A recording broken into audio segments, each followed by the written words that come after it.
Hola, buenas, yo soy Franco Rossi y este es el trabajo práctico integrador de matemáticas junto a programación.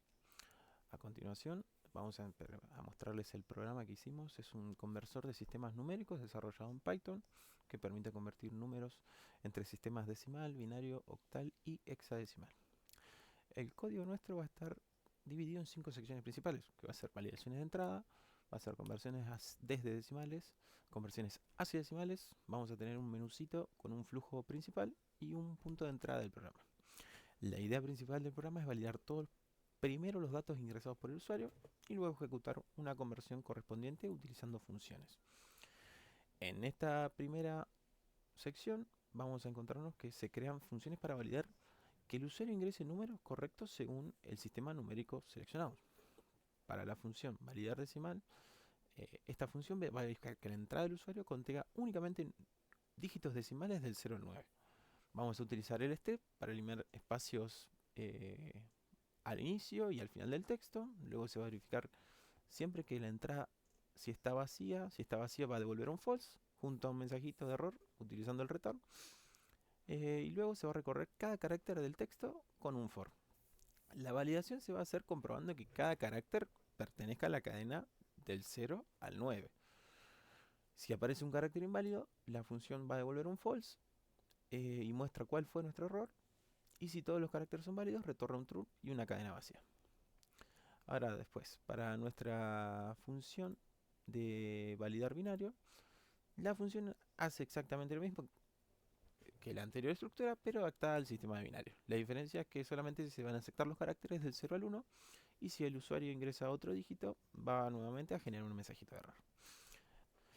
Para la validación del sistema octal, vamos a utilizar únicamente números del 0 al 7 porque esos son los dígitos válidos en el sistema octal. Y para la validación del sistema hexadecimal, esta función valida únicamente números hexadecimales. Además del strip, utilizamos el lower en este caso para convertir todas las letras a minúsculas y evitar problemas entre mayúsculas y minúsculas. Después se va a crear una cadena guión bajo x que hace referencia a una cadena hexadecimal con todos los símbolos válidos, que va a ser del 0 al 9 y de la A a la F. Se va a recorrer cada carácter y luego se verifica si pertenece a esta cadena. Bueno, acá tenemos ya la sección número 2, en la que empezamos a hacer las conversiones desde decimal. Acá vamos a crear funciones que conviertan un número decimal hacia cualquier otro tipo de sistema decimal. La primera que vamos a hacer es la función decimal a binario, que lo que va a hacer es convertirnos un número decimal a un binario. Siempre vamos a verificar que el número es un 0, y esto es importante porque si no se hace esta verificación, el ciclo while nunca se va a ejecutar. Luego se crea una lista vacía llamada resultado. El algoritmo va a funcionar dividiendo sucesivamente el número entre 2. En cada iteración se va a calcular el resto utilizando el resto 2, o podemos decir el módulo 2. Ese resto se va guardando en una lista que después se va a calcular el cociente usando la división entera en 2. El ciclo va a continuar siempre y cuando el número sea mayor a 0. Al final de la lista vamos a utilizar el reverse porque todos los restos se obtienen en orden inverso, y finalmente vamos a utilizar la comillita .join resultado, que va a unir todos los caracteres en un único string. Ahora, para las conversiones al sistema octal, esta función tiene exactamente la misma lógica que la conversión binaria, pero la única diferencia es que ahora trabaja con una base en 8. El módulo se va a calcular con el resto 8 y el cociente con la división entera en 8. La función de hexadecimal, de decimal a hexadecimal, la lógica siempre es la misma, pero ahora vamos a utilizar una base en 16. Además, en este caso en particular, vamos a utilizar una lista llamada, vamos a llamarla tabla-x, que va a contener todos los símbolos hexadecimales. Que lo que va a hacer es permitir convertir valores mayores a 9, y por índice vamos a transformar el 10 en A, el B en 11 y así sucesivamente hasta la F. El resto, calculando, se utiliza como un índice dentro de la tabla hexadecimal. Pasamos a la sección número 3, en nuestras conversiones hacia decimales. En esta sección ya el procedimiento cambia. Ahora el objetivo es convertir desde otros sistemas numéricos hacia decimal. La primera va a ser binario a decimal. Esta función convierte cualquier numerito binario a un decimal. Primero vamos a normalizar la entrada utilizando el strip. Después se inicializa la variable total en 0. La variable potencia representa la posición de cada dígito dentro del número. Y el algoritmo va a recorrer cada carácter de izquierda a derecha. En cada iteración, el carácter se va a convertir en un entero, se va a multiplicar por 2 elevado a la potencia correspondiente y el resultado se suma al total. Luego, la potencia disminuye en 1 para avanzar a la siguiente posición. Tenemos después nuestra función de octal a decimal. La función reutiliza la misma estructura, la única diferencia es que ahora se utiliza la base en 8. Luego tenemos de nuevo hexadecimal a decimal. Lo mismo, transformamos hexadecimales a decimales. Como la hexadecimal en este caso tiene letras y números, vamos a utilizar un pequeño diccionario, acá en esta tablita, guión bajo valores, que va a relacionar cada símbolo hexadecimal con su valor decimal correspondiente. La A va a valer 10 y la F va a valer 15. Luego se utiliza la misma lógica de potencia, cada valor se multiplica por 16 elevado a la potencia correspondiente. Llegando a la sección 4, vamos a tener nuestro menú y flujo principal. En esta sección vamos a controlar toda la interacción con el usuario. Primero vamos a crear una función que va a ser mostrar menú. Esta va a imprimir el menú principal del programa y va a mostrar todas las conversiones disponibles y opciones para salir.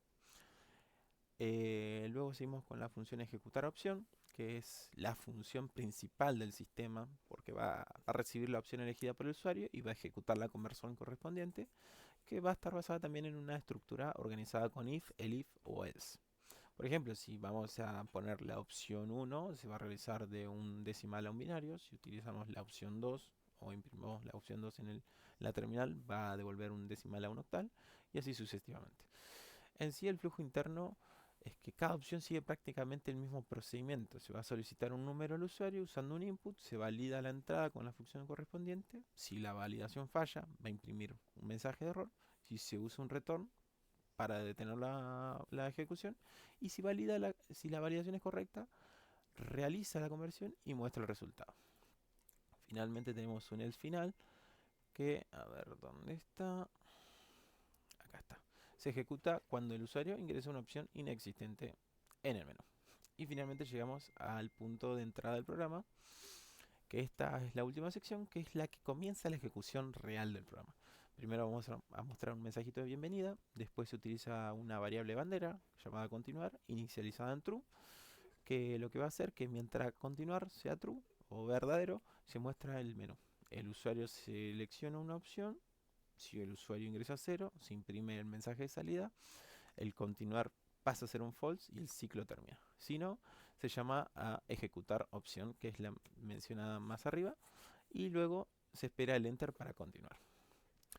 En sí, el programita nuestro va a incluir funciones, validaciones, estructuras condicionales, ciclo while, for, tenemos listas, tenemos diccionarios, tenemos manejo de strings y algoritmos matemáticos de conversión numérica. Además, todo el código está modularizado en funciones para facilitar el mantenimiento y la reutilización. Ahora bien, respecto con las inteligencias artificiales, podemos decir que más allá de código, podemos hablar de las decisiones con la IA. Porque cuando se construyó el programa, acudimos a diferentes inteligencias artificiales, acudimos a ChatGPT, a Cloud, con Gemini, con Copilot. Y hay algo interesante que podemos deducir de acá, es que cada una piensa el código de una manera diferente. Por un lado, Gemini y Copilot tienden a hacer el código mucho más corto, más eficiente, pero no se detienen tanto a explicar el desarrollo matemático. Por otro lado, ChatGPT, Cloud hacen lo contrario, explican cada paso, cada operación, hacen que el código sea más largo. Entonces, ahí aparece una decisión que creo que es clave. ¿Qué es lo que queremos hacer? Queremos que el código sea más rápido, queremos que el código enseñe. Y, por ejemplo, todas las guías sugerían usar funciones ya existentes en Python para convertir estos números. Pero decidimos no usarlas porque el objetivo del programa no es solamente convertir, sino es mostrar el procedimiento matemático que hay detrás de eso para llegar a estos resultados. También sugerían agregar más cosas como soporte para números negativos o mostrar todo el desarrollo paso a paso en la pantalla, pero eso hacía que el código sea mucho más complejo y también difícil de leer. Entonces otra vez uno vuelve a elegir más funcionalidades, mayor claridad. Por eso si miramos el programa, primero definí funciones de variación para cada sistema numérico. Después funciones de conversión donde se ve claramente todo el proceso matemático, divisiones sucesivas, potencias y uso de base. Nada está automatizado completamente. Todo está escrito para que se pueda entender. Al final eh, decidimos trabajar más que nada con Cloud para la estructura del código, porque creo que es la IA que mejor se adapta al objetivo del programa, que no es solamente hacer que el programa funcione, sino que también se entienda. Creo que lo que está bueno de este proyecto es que demuestra algo muy importante, que es la inteligencia artificial no toma las decisiones por nosotros, sino que nos brinda opciones. Pero somos nosotros los que elegimos qué tipo de código queremos escribir, y en mi caso, elegí un código que no solamente resuelve el programa, sino que también explica cómo hacerlo. Muchísimas gracias. Hasta acá llegamos.